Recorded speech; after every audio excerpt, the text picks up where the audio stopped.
Assistant Ms. Murguia would be. Thank you very much. I just want a quick clarity in case, since you're going to be voting in 8 days, my last name is Murguia. My name's Ann Murguia, and I'm running for mayor right here in Wyandotte County. I am currently the 3rd District Commissioner, which makes up 2 neighborhoods, Argentine and Rosedale. I'm serving my 2nd term, so I'm in my 6th year as the Commissioner. I believe I've had some amazing successes here in Wyandotte County working with my constituents as well as the greater Wyandotte County area on and off the commission. First, I'll tell you a little bit about on the commission. I'm thrilled to be part of a commission where we all voted unanimously for things like Hollywood Casino, Sporting KC Park Stadium, and Cerner, the $600 million improvement to the GM plant, and the Sara Lee expansion. It was exciting to be part of a group of 10 commissioners and a mayor who approved all of those things unanimously. I'm also very proud of my work off the commission and my dedication to public service. We've done a lot of things. I've raised millions of dollars in infrastructure improvements in the way of curb and sidewalk. I've raised hundreds of thousands of dollars in the way of new housing, as well as partnered with USD 500 to build a $6 million library, which the community had to raise $2 million of, which I was a part of. I'm also thrilled to tell you that I was part of a team to bring in a $3.2 million grocery store to the area. Thank you very much.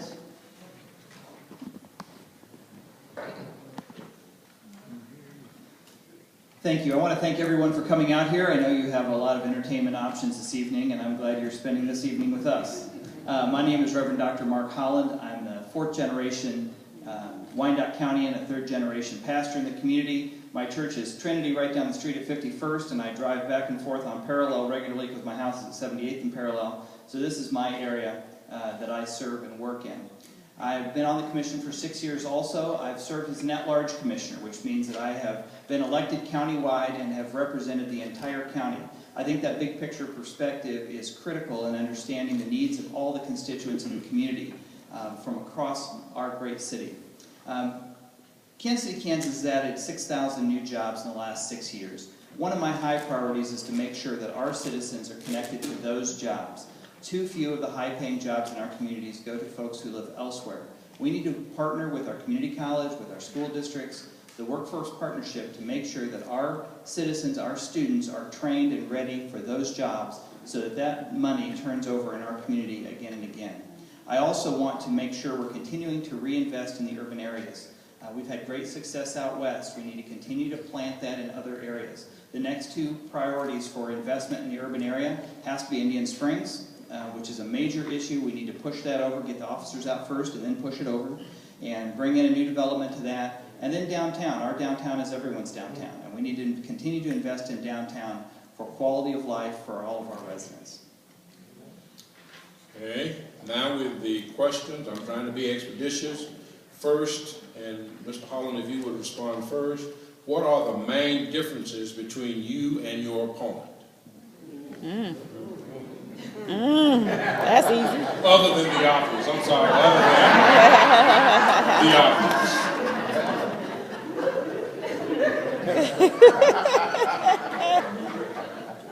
I think the main differences come down to a style of leadership and a perspective.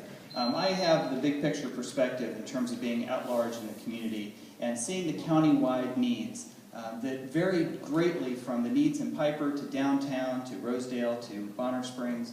That big picture perspective is very important. I think I bring a collaborative spirit to the team. You'll never hear a quarterback on Sunday who's just won a football game talk about what I've done.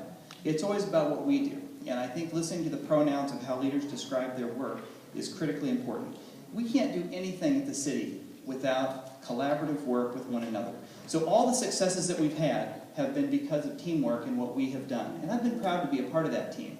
And the role of the mayor, and I think this is probably the last one of the other distinguishing components, it's not the mayor's role to get down in the weeds in every single department to try to help people do their job. It's the mayor's role to work with the elected officials to create a big picture vision, and then to align the resources of the elected the vision of the elected body with the resources of the organization, which includes our people resources as well as our financial resources. And then to make sure that those alignments are taking place and that the services that the citizens expect are happening.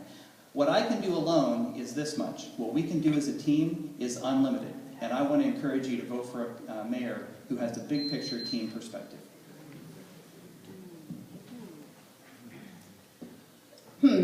Okay. So I'm going to answer a little bit differently, obviously. I look at running for mayor as you're applying for a job. So all of you get to decide who you're going to employ to run your $250 million company. Do you want someone that talks about, all people and collaboration and talks a lot of rhetoric about team playing, or do you want someone that is able to get things done? It is obvious that no one person ever gets anything done. You need a team to do all of the things that we work on. What I think is important, though, and what I think is a key difference between the two of us, is I've said over and over again as we've gone through the campaign trail about the millions in infrastructure that I have been able to accomplish, obviously with the help of my constituents and the people that donated money to be able to pay for that. I've also talked about my initiative in working with the school district and building a relationship and working with other people to build a $6 million library. Whether it be a $3.2 million grocery store in the Argentine area or whether it be a grocery store for the Northeast, someone has to lead in order to begin to make that happen. And when you go to put it all together in the end, that's when all of the people come together to bring it to fruition. So I think this race is about experience and results, as about in people's ability to get things done. Okay, next question. If elected, what would be the top 1 or 2 priority items, and how would you lead the commissioners to address them, beginning with Ms. Murguia? Okay, priorities. I know that all of you can't see the details of this map, but I'm just going to tell you real quickly that everywhere you see a red or a blue dot, which you should be able to see fairly far away, is an entity that is not currently paying their property taxes. We have $37 million in delinquent property tax in Wyandotte County. The largest portion of those delinquencies are in the northeast area of our community and in the downtown area of our community.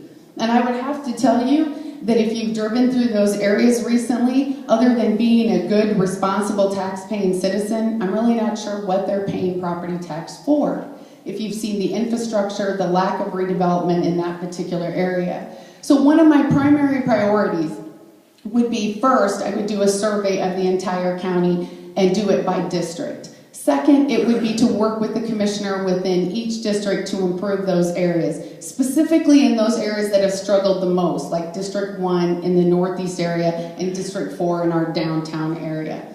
I really believe those need to be priorities because even though we've had amazing success out west with redevelopment and we've seen a lot of amazing new developments out in that area, it is going to be critical that we address the diminishing tax base in the Northeast because we clearly are losing a tax base at a faster rate than we are growing economic development out west.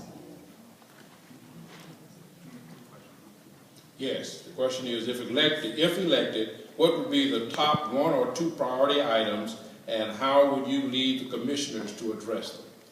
Well, being at large for 6 years, I'm not sure we need a survey to get started. I don't think we have a day to waste. I think we need to get busy right away. The priorities have already been stated by the community. Number 1 priority are jobs. We have the highest unemployment rate in the state, and people need jobs. We need to continue the economic development and make sure that our citizens are getting those jobs. That's a very high priority. Second is tax relief. The taxes in our community are the highest in the region, and we need to make sure that we have a plan to take down our tax rate. We have an opportunity with the STAR bonds being paid out west in 4 years to take a significant chunk out of our property taxes, both for our residents and our businesses, to make our community more competitive and more livable for our seniors and for others. That has to be a top priority. The other priority that I think we need to take is, well, and I do agree with this, we need to invest in our urban area. I've been proud to be a part of some infrastructure reinvestment that we've had. 5th Street, 7th Street, Parallel Parkway, Quindaro Boulevard. We've had a lot of quality redevelopment in our urban area, but it's not enough.